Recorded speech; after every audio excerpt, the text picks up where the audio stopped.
શ્રી હરિના 7મા વંશજ પરમ પૂજ્ય ધર્મ ધુરંધર 1008 આચાર્ય શ્રી કૌશલેન્દ્ર પ્રસાદજી મહારાજ શ્રીએ ફ્લોરિડામાં નરનારાયણ દેવ તાબાના 7મા મહામંદિરની પ્રતિષ્ઠા કરી. સર્વાવતારી ભગવાન સ્વામિનારાયણે સંપ્રદાયના સૌ પ્રથમ મંદિર આપણા કાલુપુર મંદિરમાં ભરતખંડના રાજા પોતાનું જ સ્વરૂપ એવા શ્રી નરનારાયણ દેવની સ્થાપના કરી અને શ્રીનગર મધ્યે પૃથ્વી લોકના મનુષ્યો માટે અક્ષરધામના દ્વાર ખોલી નાખ્યા. આજ શ્રી નરનારાયણ દેવને તેજ સ્વરૂપે સૌ પ્રથમ વિદેશની ધરતી પર સ્થાપવાનો દિવ્ય અવસર કોલોનિયા ન્યૂ જર્સીના હરિભક્તોના ભાગ્યમાં આવ્યો અને અતિ ઉત્સાહી અને અડગ ભક્તિ નિષ્ઠાવાળા આ કોલોનિયાના હરિભક્તોએ નરનારાયણ દેવની સવારીને વધાવી પોતાના મંદિરમાં જ નહીં પરંતુ હૃદયમાં સ્થાપિત કર્યા અને કોલોનિયા એડિસન ન્યૂ જર્સી અમેરિકા ખાતે એક અતિ ભવ્ય બેજોડ રમણીય મંદિર બંધાયું. મંદિરમાં મૂર્તિ પ્રતિષ્ઠાનો અણમોલ અવસર ઉજવાઈ ગયો અને એ પણ શ્રી હરિના 3 અપર સ્વરૂપની હાજરીમાં. આવો આ અપ્રતિમ બેજોડ અવસર આપણે પણ નિહાળી ધન્યતાનો અનુભવ કરીએ. દુનિયાના ઇતિહાસમાં અમુક ઘટનાઓ વિરલ પ્રસંગો સમાન બની રહેતી હોય છે.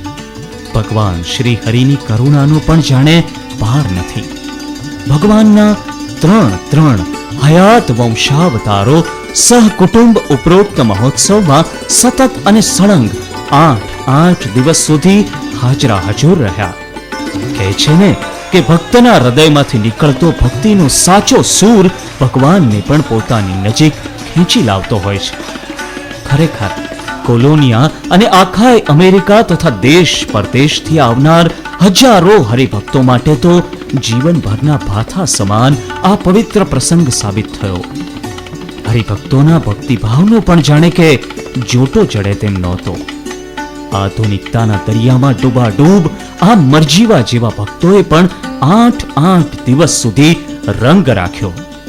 દૂર દૂરથી આવેલ અશક્ત અથવા તો વૃદ્ધ ભક્તજનો માટે ખુશીઓની વ્યવસ્થાથી લઈને જાતે જ ભક્તિભાવપૂર્વક આપણા શિકાગો મંદિરના હરિભક્તોએ તૈયાર કરેલ સ્વાદિષ્ટ રસોઈની વ્યવસ્થા હોય કે દરેક પ્રકારની વ્યવસ્થામાં માત્ર ભક્તિ અને પૂજ્ય ભાવ નજરે ચડતો હતો.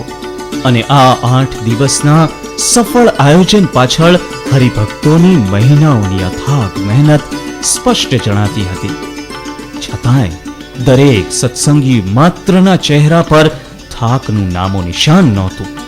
માત્ર આચાર્યો અને ભગવાનના સંકલ્પને સફળતાપૂર્વક પાર પાડવાનો સંતોષ તરવરતો હતો. આપણા આચાર્ય શ્રીઓ પણ ભાવ અને ભક્તિના ભૂખ્યા છે. તેમણે પણ યોગ્ય પ્રતિસાદ આપ્યો અને સત્સંગી માત્ર તેમના મુખમાંથી નીકળતી વાણીનો પડઘો અવિરત તાળીઓ દ્વારા આપી ભગવાનના સાચા સ્વરૂપ એવા આચાર્યોને પણ પોતાના ભક્તિભાવથી પ્રસન્ન કરી દીધા.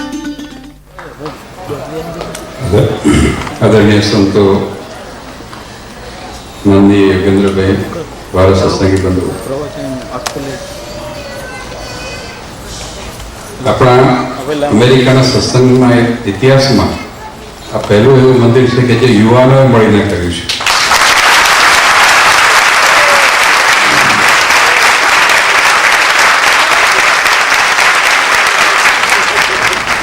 Edison temple is a welcome addition to ISSO.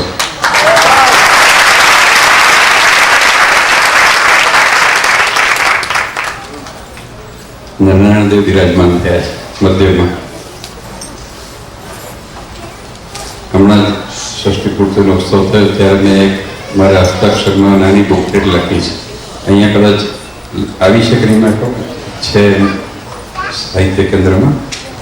વચનામૃતમાં નરનારાયણ દેવ એનું ટાઇટલ છે. એમાં સુજી મહારાજે નરનારાયણ દેવની જે મહત્તા કહેલી છે એ વચનામૃતો ખાસ અંદર જુદાતા રહ્યા છે. આપણે સૌ એક વાત બહુ સારી રીતે સમજવાની છે. જતરપુરના વચનામૃતમાં મહારાજે બહુ સ્પષ્ટ કહ્યું છે કે આ નરનારાયણ દેવમાં અમારામાં લેશ માત્ર પણ ફરક નથી. આ યાદ રાખવા જેવી વાત છે. સાથે સાથે શ્રીજી મહારાજે એમ પણ કહ્યું શિક્ષાપત્રીમાં કે અમારા જે સ્વરૂપો મેં પધરાયા નરનારાયણ દેવ, લક્ષ્મીનારાયણ દેવ આદિ, એમાં પણ ભેદ ન જાણવો. આપણે મહારાજે બહુ સ્પષ્ટ કહ્યું છે.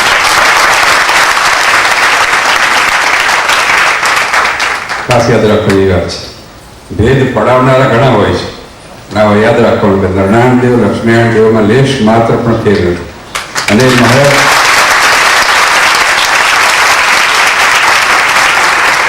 મહારાજનું જ સ્વરૂપ છે. અને એટલા માટે મહારાજે એમ કહ્યું કે અમારું સ્વરૂપ જાણીને અમે સૌ પ્રથમ અમદાવાદમાં નરનારાયણ દેવ પધરાવ્યા છે. ચતુર્નાથ ત્રીજા કે ચોથા બદનામની વાત છે. તો શ્રીજી મહારાજ આગળ કહેતા એમ કહે છે કે આ નરનારાયણ દેવને મૂકીને બીજા કોઈનો આશ્રય કરનાર કેવો જાણવો. મહારાજના શબ્દો છે, મેં નથી યાદ કર્યું કે જેમ કોઈ સ્ત્રી પોતાના પતિને મૂકીને પર પુરુષનો આશ્રય કરે એવો એને જાણવો. શ્રીજી મહારાજ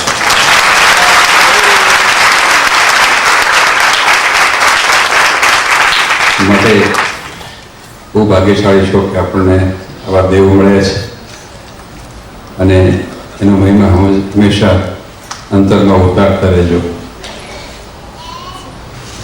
ગઈકાલે બહુ ઉત્સાહમાં હતો, આજે પણ બહુ ઉત્સાહમાં હું છું, એટલે મારી મૂળ વાત કહેવાની ભૂલી જ ગયો છે. પણ થોડીક ટૂંકમાં કહી દઉં કે અહીંયા આવવાનું પ્રયોજન એ હતું કે અમદાવાદ આવીને નટુભાઈ લોસ એન્જલિસના આપણે છે, એમણે પોતાની ડોટરના વેડિંગમાં મને આમંત્રણ આપ્યું, તમારે આવવાનું જ છે ખાસ.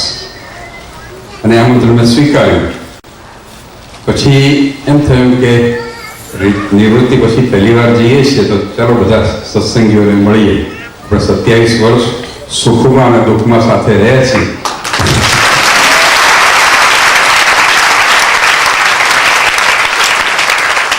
તો બધાને મળવાનું પણ થાય. મળવા પાછળ બીજો સ્વાર્થી હતો કે અમે જે પ્રોજેક્ટ હાથમાં લીધો છે મ્યુઝિયમનો, એ અંગે તો મારે કંઈ કહેવું નથી, કારણ કે વેબસાઇટ પણ આપણે ચાલુ કરી છે. બીજું ઘણું બધા જાણતા થઈ ગયા છે કેવું મ્યુઝિયમ થવાનું શું છે અંગે. પણ એનો પણ કંઈક ફંડ થશે એવી અમારી અપેક્ષા હતી. અને એ અપેક્ષા જ્યાં જ્યાં અમે ગયા ત્યાં સત્સંગે ખૂબ ઉમળકાથી પૂરી કરી છે.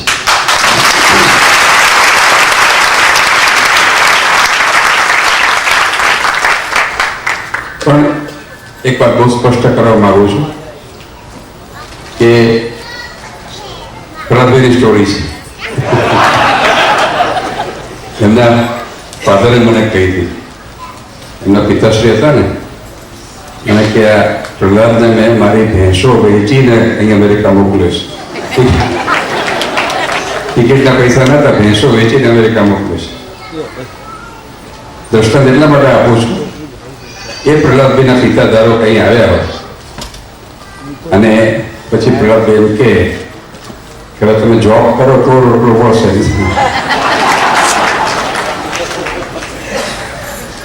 એ પિતાને તો અહીંયા હોય કે ઇન્ડિયા હોય એની સાચવવાની જવાબદારી એમની છે. અહીંયા તો સરકાર બહુ સારી છે, સિનિયર સિટીઝનનું બહુ ધ્યાન રાખે છે. તો પછી અમારું ધ્યાન સત્સંગ રાખે એમાં શું નવાઈ છે?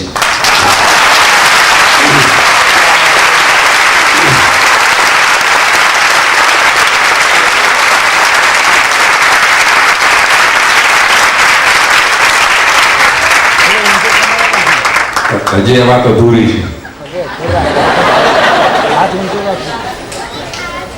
મેં કહ્યું શરૂઆતમાં કે સ્પષ્ટ કરવા માંગુ છું કે અમેરિકા આવીશ, ઘણી વાર આવું, વારંવાર આવું, કોઈ નિમિત્તે આવું. અને મારું તો બીજું ઘર છે અહીંયા, મારા દીકરી બંધુરા યુનિવર્સિટીમાં સેટલ થયા છે, એટલે આવવાનું કંઈ નવીન નથી. પણ ફંડ કરવા ક્યારે નથી આવવાનું, યાદ રાખજો. તમારી જો ઈચ્છા હોય તો ચેક મોકલી આપજો, ઇન્ડિયા કે અહીં ગમે ત્યાં. પણ આ ફંડ માટે હું ક્યારે પણ આવવાનું નથી, કારણ કે જેમ દાખલા કે એમની ફરજ છે કે એમના ફાધરને ચેક મોકલી આપો કે એનું ધ્યાન રાખો કે આ સરકાર પણ સાચવે છે સિનિયર સિટીઝનને. તો આ અમારા પ્રોજેક્ટને સાચવવાનો એ તમારી જવાબદારી છે.